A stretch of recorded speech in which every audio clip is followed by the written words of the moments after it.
দেশের স্বাধীনতা ও সার্বভৌমত্বের প্রতীক বাংলাদেশ সেনাবাহিনীর প্রতি জনগণের গভীর আস্থা রয়েছে বলে মন্তব্য করেছেন প্রধানমন্ত্রী তারেক রহমান। সকালে বরিশালের বাবুগঞ্জ উপজেলার পূর্ব রহমতপুর এলাকায় বাংলাদেশ সেনাবাহিনীর গ্রীষ্মকালীন প্রশিক্ষণ মহড়া পরিদর্শন করেন প্রধানমন্ত্রী। এ সময় তিনি পায়ে হেঁটে বিস্তীর্ণ জঙ্গল জুড়ে সেনা সদস্যদের বিভিন্ন প্রশিক্ষণ কার্যক্রম ও যুদ্ধকালীন প্রস্তুতি ঘুরে ঘুরে দেখেন। মহড়ায় দায়িত্ব পালনরত সেনা সদস্যদের কাছে গিয়ে তাদের খোঁজ খবর নেন প্রধানমন্ত্রী।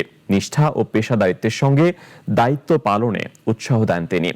সেনা সদস্যদের সঙ্গে মাটিতে বসে কিছু সময় কাটান সরকার প্রধান এবং তাদের প্রশিক্ষণ, দায়িত্ব ও মাঠ পর্যায়ের অভিজ্ঞতার কথাও শোনেন। বাংলাদেশের সশস্ত্র বাহিনীকে নিয়ে সবসময় গর্ববোধ করে। বাংলাদেশের সশস্ত্র বাহিনীকে বাংলাদেশের মানুষ স্বাধীনতা এবং সার্বভৌমত্বের প্রতীক হিসাবে বিবেচনা করে। টেকনোলজির যদি ইনপুট আমরা দিতে পারি, তাহলেই আমরা একটি শক্তিশালী সেনাবাহিনী গড়ে তুলতে সক্ষম হব ইনশাআল্লাহ।